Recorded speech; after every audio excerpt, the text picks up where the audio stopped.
Bonjour et bienvenue dans Qatar 365, l'émission qui vous donne de nouvelles perspectives sur Doha et ses environs.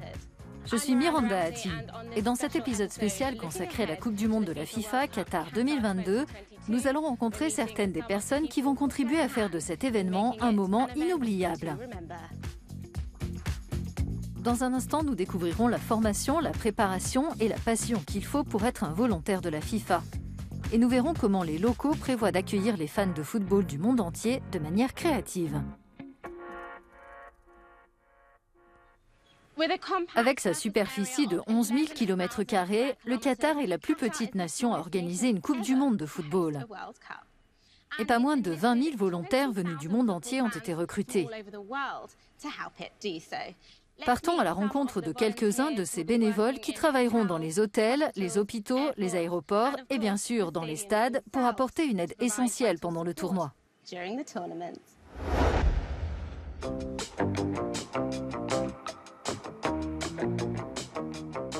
Tout est question de passion, la passion du football et la passion du volontariat. Je voulais juste vivre de nouvelles expériences. En tant que passionné de football, c'est une opportunité en or pour moi. Des milliers de volontaires de 160 nationalités différentes, âgés de 18 à 77 ans, se sont retrouvés sans se connaître.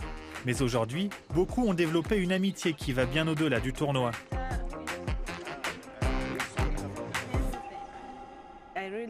Je m'entends vraiment bien avec mes collègues volontaires. Vous savez, c'est comme une famille. C'est un véritable melting pot parce que nous sommes tous issus de cultures différentes. C'est là toute la beauté de la chose. Nous nous sommes tous parfaitement intégrés. Nous acceptons nos différences et nos cultures respectives. Et maintenant, j'en apprends beaucoup plus sur les gens de différentes nationalités et eux aussi apprennent à me connaître. Pour les volontaires, ce fut un long chemin à parcourir. Plus d'1 demi-million de personnes ont postulé pour participer. Et il a fallu passer par un processus de sélection rigoureux. Après les candidatures initiales, il y a eu des tests, puis des entretiens et enfin une formation en ligne et sur site. La formation sur site commence ici, au centre des volontaires. C'est là que les formateurs et les membres de l'équipe s'occupent de près de 750 volontaires par jour, dans une atmosphère conviviale et avec de nombreux espaces de cours. La dernière phase de la formation avant le coup d'envoi du tournoi est spécifique au stade, aux fan zones et aux espaces médias. 20 000 volontaires seront répartis dans 45 zones différentes avec des rôles bien spécifiques. Ils peuvent être liés aux médias, au transport, aux spectateurs, à la gestion des invités. Et tous les volontaires seront gérés par des responsables qui devront s'assurer que chacun occupe le rôle qui lui a été confié.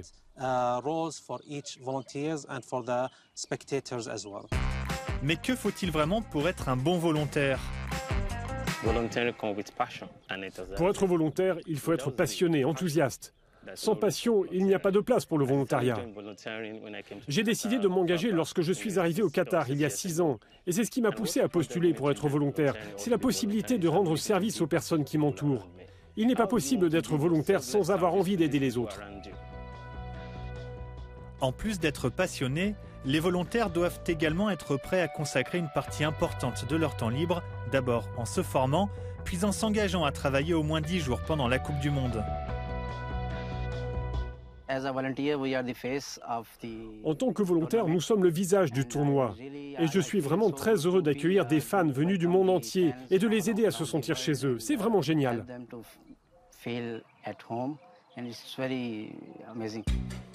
S'ils ont tous des raisons différentes de s'impliquer, les volontaires partagent le même objectif, offrir au monde arabe sa toute première Coupe du Monde de la FIFA. Et tous soulignent la même chose. Le tournoi offre une occasion unique d'apprendre des autres.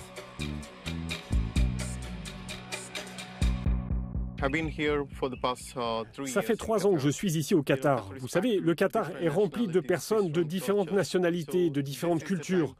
C'est donc le moment de mettre en avant ce multiculturalisme, de partager les différentes expériences, les différentes connaissances.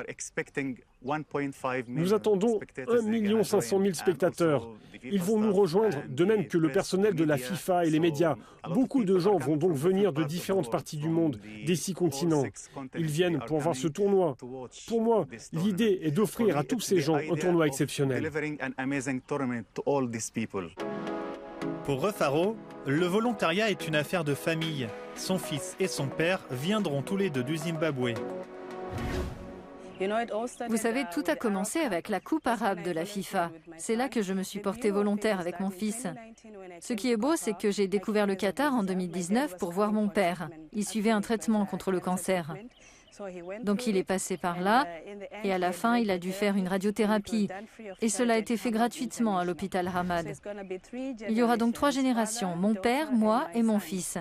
Nous allons tous faire du bénévolat et ça va être super. Le coup d'envoi du tournoi approche à grands pas et les volontaires se préparent pour être prêts le jour J. Cette volonté d'aider le Qatar à organiser la Coupe du Monde est un bel exemple du pouvoir positif du sport.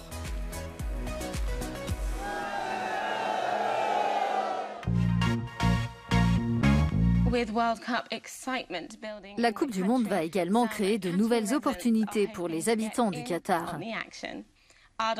Adel Halim est parti à la rencontre de ceux qui espèrent profiter de l'engouement autour de l'événement. Que ce soit dans une cuisine, un atelier ou même à la maison, les locaux utilisent des espaces de travail uniques pour jouer leur rôle dans la prochaine Coupe du Monde de football. Vidji travaille sur sa prochaine pièce maîtresse. Le chef pâtissier est en train de fabriquer une réplique en chocolat de 35 kg du stade Loussaï où se déroulera la finale de la Coupe du Monde de la FIFA. Et il prévoit d'y ajouter le logo Qatar 2022. Ce jeune homme de 24 ans met toute sa passion dans son travail.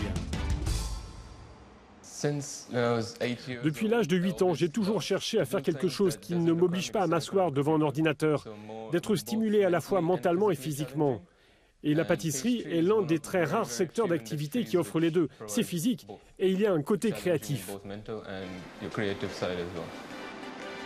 Vidji estime qu'il faut 25 à 30 heures pour réaliser ce projet, depuis la conception et la planification jusqu'au produit fini. De nombreux autres habitants du Qatar tentent de profiter de l'engouement autour de la Coupe du Monde.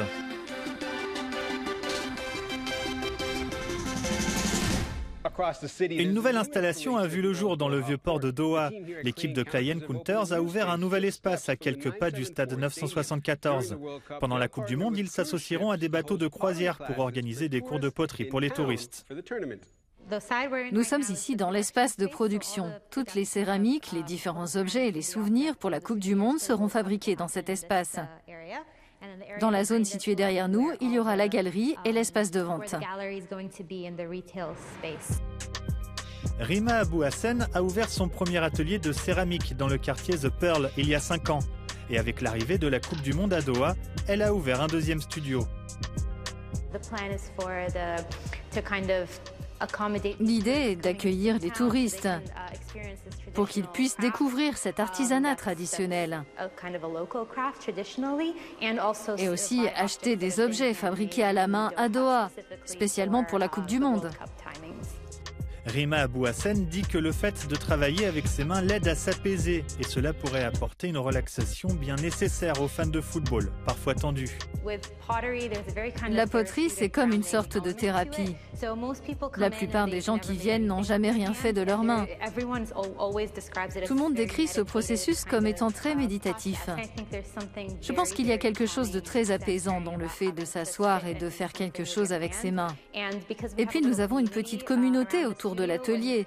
Donc j'associe aussi la céramique à cette communauté parce que nous faisons toujours les choses en groupe.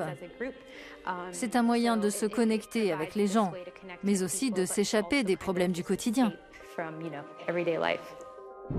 Si les fans veulent sortir de la ville, Souk Al Wakra se trouve juste au sud de Doha. Situé dans ce qui était autrefois un petit village de pêcheurs et de plongeurs de perles, les bateaux échoués symbolisent la fin de l'industrie perlière du pays. La récolte des perles, c'est un commerce qui remonte à 7000 ans. Embrace Doha est une maison culturelle indépendante qui présente le riche patrimoine du pays aux touristes et aux expatriés. Personnellement, je ne connaissais pas le tissage traditionnel al-Sadou. Les femmes qataries, et plus particulièrement les femmes bédouines, tissaient des motifs et des symboles très complexes. Si vous ne les connaissez pas et que vous les regardez de loin, vous penserez qu'ils sont très similaires à ceux des pays voisins. Mais en réalité, ces motifs, ces symboles et ces couleurs sont vraiment spécifiques à la culture qatarie.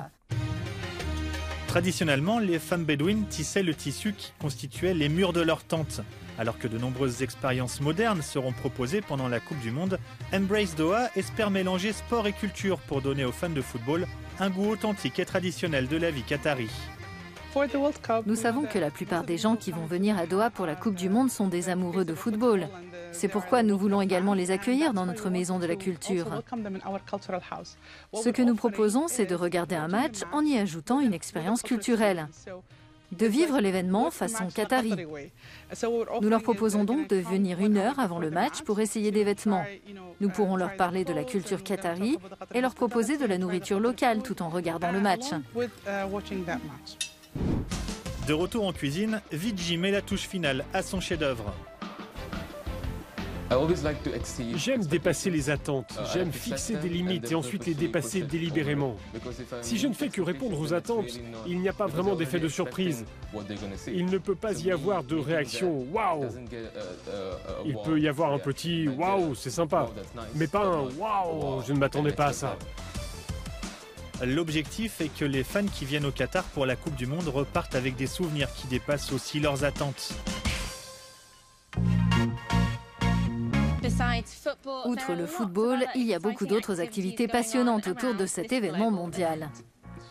C'est la fin de cet épisode, mais si vous avez des questions, n'hésitez pas à nous contacter via notre hashtag Qatar365.